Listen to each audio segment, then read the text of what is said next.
Hugues à vous, ici Fouine. Et aujourd'hui, je vais débriefer la première course de la saison de Formule 1, le Grand Prix d'Autriche. Que ça fait du bien de retrouver la F1. Oh punaise, depuis le temps qu'on attendait le début de saison. Avant d'aborder la course, je vais d'abord parler très brièvement des sessions de qualification. Déjà, première chose, Ferrari, et notamment Vettel, qui n'arrive pas à passer au-delà de la Q2. Ce qui est incroyable. Je sens que cette année, Ferrari, ça va être très difficile. Mais vraiment, il va falloir un miracle à chaque fois pour que ils puissent obtenir de bons résultats. Et cette année, c'est incroyable comme leur moteur n'est pas puissant. Et pour dire à quel point c'était pas puissant, Charles Leclerc, qui a enregistré le meilleur temps et qui était évidemment devant Vettel pour la course, faisait 1 seconde de plus par rapport à l'année dernière et son record. Il était incapable cette année de pouvoir se rapprocher de ce temps-là. Cette année, comme je le dis là, Ferrari, c'est très très très très difficile et je sens que ça va le droit vers une année catastrophique pour Ferrari. Quoique, on verra ça après, mais voilà, je suis vraiment pas optimiste. Et le deuxième fait que j'aimerais souligner pour la qualification, c'est Hamilton qui a été pénalisé de 3 places. Donc pour résumer, on est dans la Q3, Bottas et Hamilton s'apprêtent à faire un tour de qualification pour améliorer leur temps. Et il se trouve que Bottas fait une petite sortie de piste, sans grave conséquence, mais qui provoque un drapeau jaune. Normal, le temps qu'il puisse revenir sur la piste. Mais Hamilton est derrière. Hamilton, qui est aussi sur un tour chrono, qu'il améliore d'ailleurs, mais sans dépasser Bottas. Et le problème, c'est que apparemment, il n'aurait pas ralenti. Alors, est-ce qu'il méritait vraiment ces 3 places de pénalité? Très franchement, je trouve que c'est un tout petit peu sévère. Mais c'est sévère, je trouve. Quand c'est... Oui, dans le règlement, c'est le drapeau jaune dit qu'il faut ralentir. Mais quand t'es dans la tête d'un pilote, tu penses à la pole position, évidemment qu'il va pas ralentir. Puis même, bon, c'est vrai que... Bon, c'est comme ça, voilà, c'est un peu sévère. Je trouvais que le fait de retirer le chrono qu'il avait fait était suffisant. Bon, en même temps, on me dira que oui, évidemment, le chrono qu'il avait fait, avant que le chrono qu'il avait fait, évidemment, ça changeait pas sa position. Mais je pense que c'était suffisant comme sanction. Et maintenant, je vais pouvoir parler de la course. Et les premiers tours, c'était pas forcément palpitant.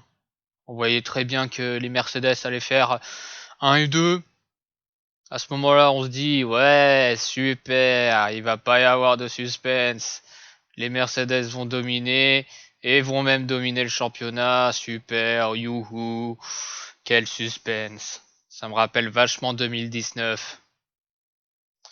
Et j'aurais pensé ça s'il n'y avait pas eu de multiples retournements de situation. Déjà, première chose qui est intrigante, c'est le fait qu'il y ait eu 11 abandons dans cette course. C'est beaucoup. C'est beaucoup. C'est énorme même. Alors, il y a eu des abandons pour quasiment tout. Pour le moteur, pour des problèmes électroniques. Ou même des problèmes plus insolites, comme des pneus qui s'en vont et ou qui éclatent. Mais ça prouve que les moteurs, il va peut-être y avoir des problèmes en cours de saison. Surtout que c'est une saison qui est très condensée cette année. Là, ça m'étonnerait pas que pour la suite, il y ait une pluie de pénalités qui surgissent là. Ouais, là, ça va être intéressant à surveiller ça. Et ce qui va être intéressant aussi, c'est pour les top teams aussi, parce que pendant la course, il y a eu quand même de grosses inquiétudes. D'ailleurs, les Mercedes ont failli abandonner à cause de problèmes mécaniques enfin des problèmes de capteurs apparemment, qui étaient déréglés, notamment à cause des vibreurs des vibreurs présents sur la piste.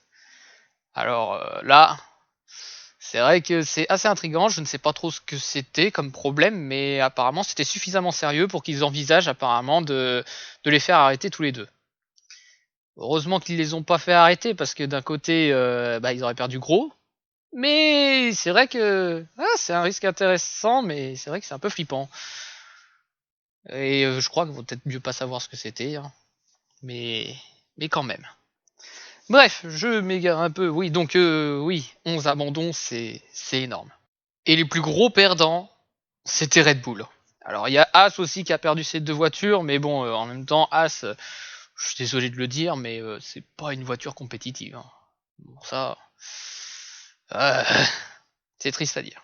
Mais oui, le plus gros perdant, c'est Red Bull. Red Bull qui avait les voitures, peut-être pas pour aller titiller les Mercedes, sauf vers la fin de la course, mais ça on en parlera.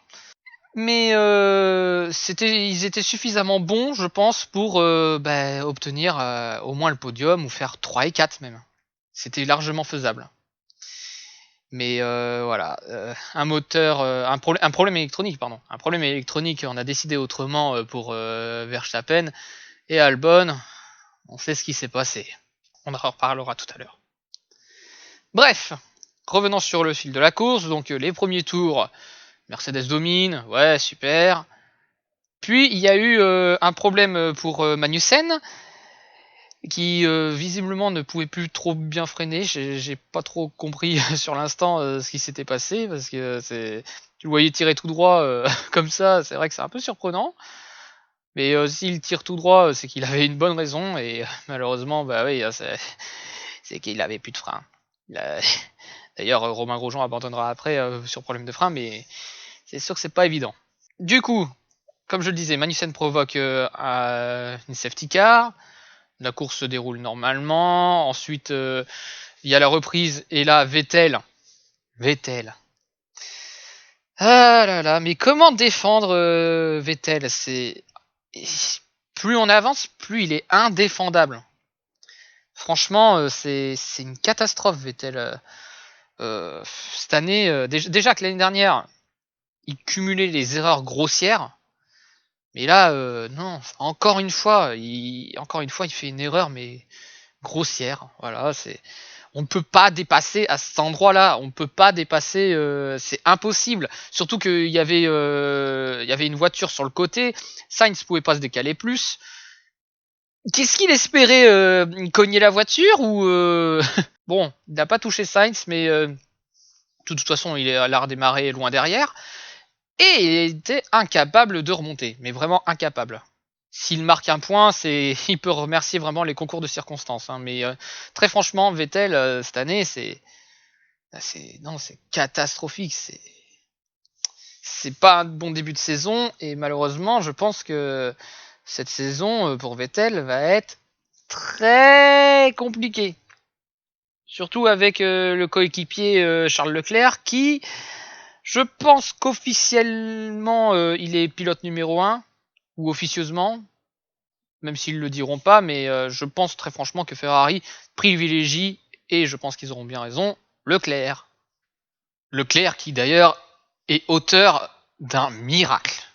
Littéralement, on peut pas vraiment dire autre chose parce que avec la voiture qu'il a, c'est un miracle. Cette deuxième position, elle sort de nulle part. Ce qui prouve bien que il y a vraiment une différence de niveau entre Leclerc et Vettel. C'est incroyable. Leclerc est plus fort que Vettel. Il l'a confirmé en 2019, il s'est affirmé, mais là, il est parti pour faire pareil, hein. Bref, revenons sur le fil de la course. Donc, entre la première safety car et la deuxième safety car, on apprend donc que les Mercedes ont des problèmes techniques. Ils roulent moins vite, enfin moins vite. Ils réussissent quand même à coller une dizaine de secondes par rapport au troisième, malgré tous ces soucis. Et malgré les consignes qu'ils ont eues de ménager la voiture, surtout de ne pas rouler sur les vibreurs. Et puis après, la deuxième safety car. Et on pourrait même dire la deuxième, puis la troisième safety car. provoqué par George Russell qui n'avait plus de pression malheureusement et qui ne pouvait pas se garer dans un endroit très safe.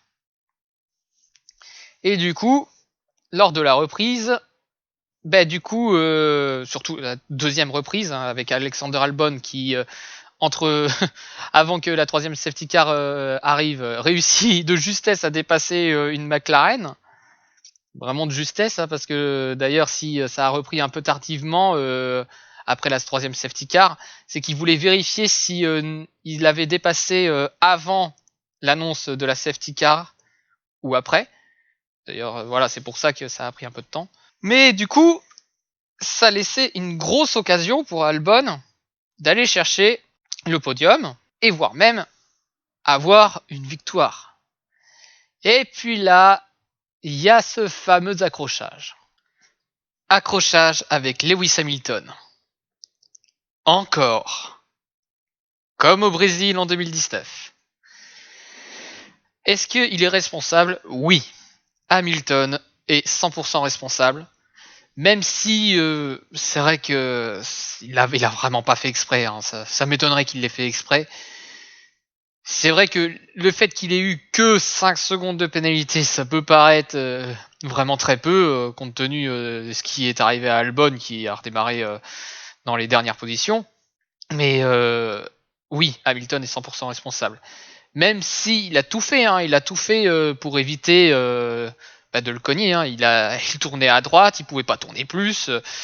Mais après, c'est ce que je vais dire, c'est très simple à analyser quand tu es sur un canapé.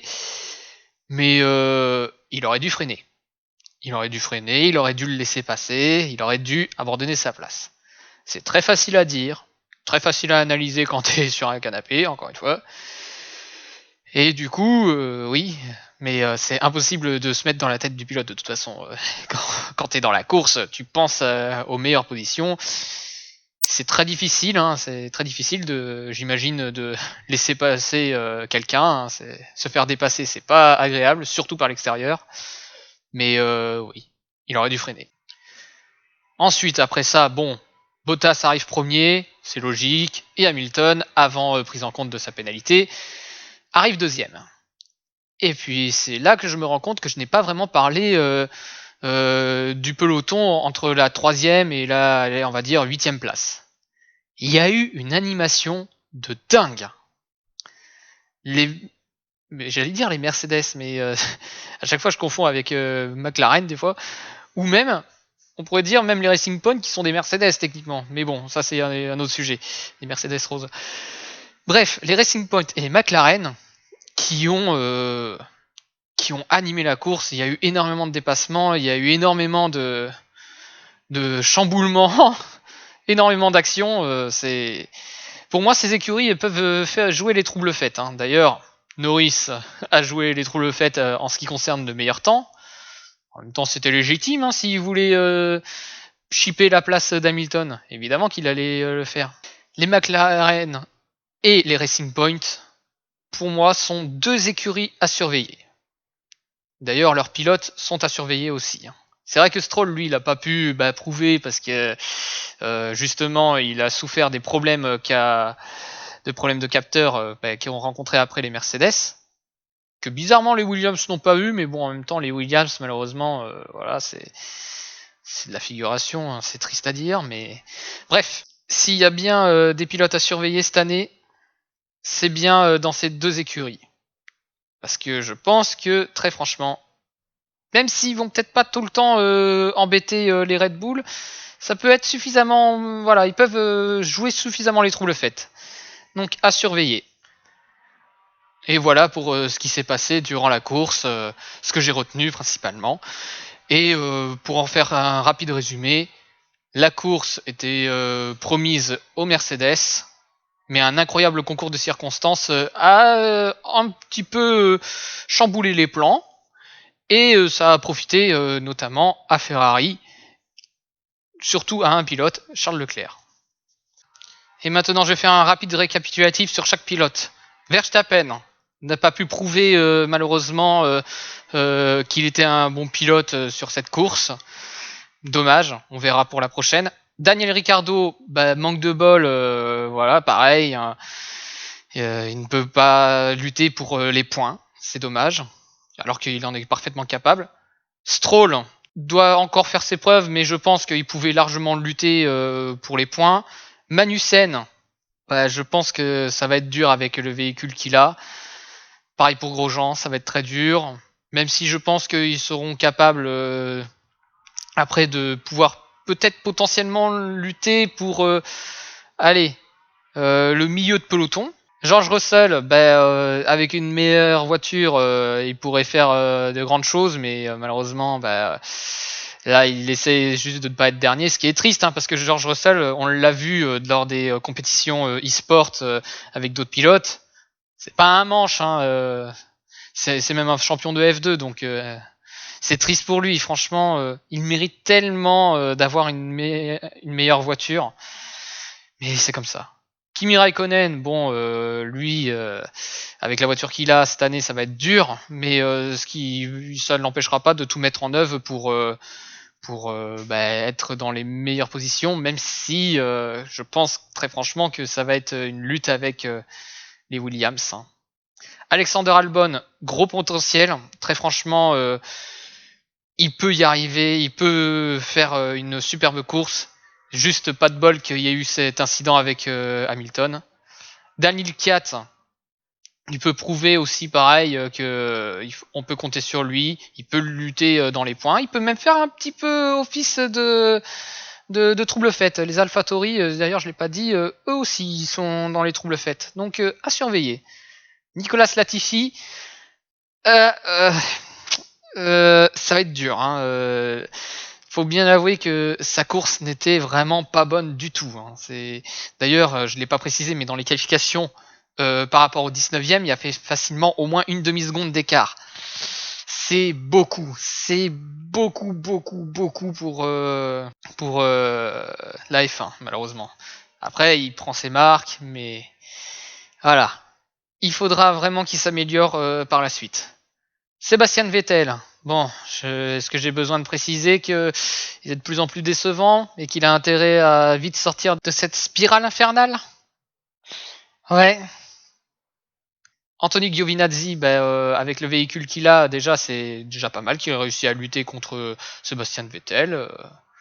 Voilà, même 9ème position, certes, mais avec beaucoup de retournements de situation, mais voilà, j'ai pas grand chose d'autre à dire, hein, il a fait son taf. Esteban Ocon, pour une reprise, c'est bien. Franchement, même si Ricardo était devant la plupart du temps, même si ça n'a pas duré longtemps, il s'en sort plutôt bien. 8ème position, bravo.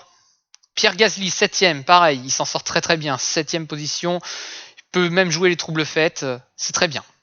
Sergio Perez, c'est dommage qu'il ait pris 5 secondes de pénalité, mais en plus c'est vraiment con. Hein. Mais de toute façon, ça n'aurait rien changé. Mais quand même, il va falloir compter sur lui. Carlos Sainz, c'est très intéressant, Carlos Sainz. Il est très bon. Et avec une voiture compétitive, il joue les troubles fêtes. Il joue très bien. Franchement, c'est un pilote à surveiller. Lewis Hamilton, il a fait une course quasi parfaite hein, jusqu'à cet incident. Hein. De toute façon, ça allait être très dur. Hein. Bottas maîtrisé, hein, c'était clair et net. Et d'ailleurs, tant mieux qu'il n'y ait pas eu de consigne d'équipe pour laisser Hamilton passer premier, parce que là ça aurait été horrible, ça aurait été vraiment moche. Mais voilà. Hamilton, il a fait sa course, c'était très bien, mais jusqu'à cet incident. Mais je m'inquiète pas trop pour lui. Lando Norris, il va falloir vraiment le surveiller, parce que ce gars, à mon avis, il va vraiment jouer les troubles fêtes et il va y aller. Hein. Et pour moi, il peut cumuler quelques podiums. C'est que le premier là, mais quelque chose me dit qu'on pourrait le revoir. Avec le niveau de la voiture, c'est faisable. Charles Leclerc. Alors là, que dire voilà, je vais me répéter, mais Charles Leclerc, un miracle qu'il produit, c'est un miracle.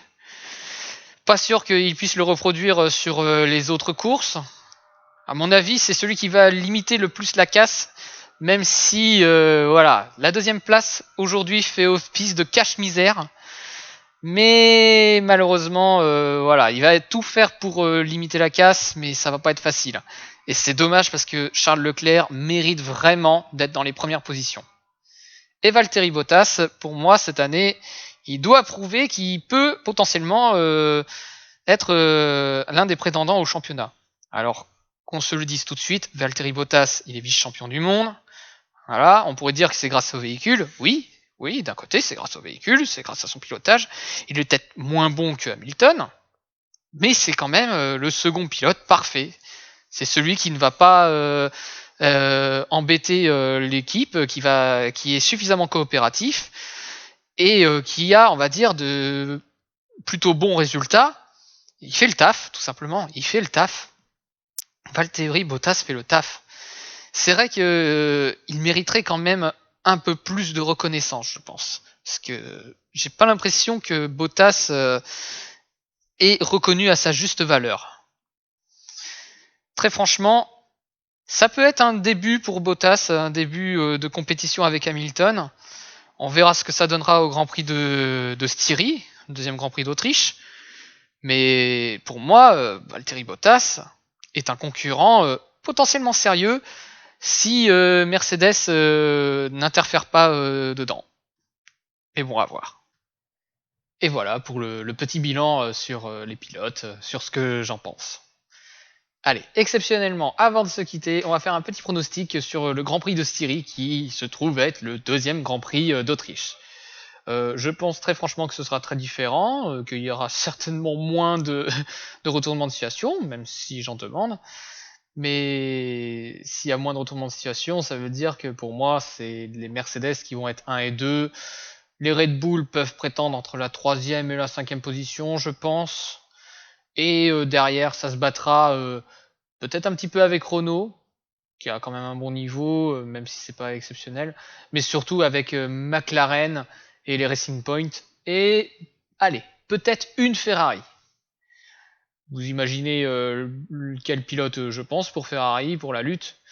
Parce que l'autre, disons que s'il arrive à faire au mieux, allez, 8ème, s'il arrive à faire 8ème minimum, ce sera déjà pas mal.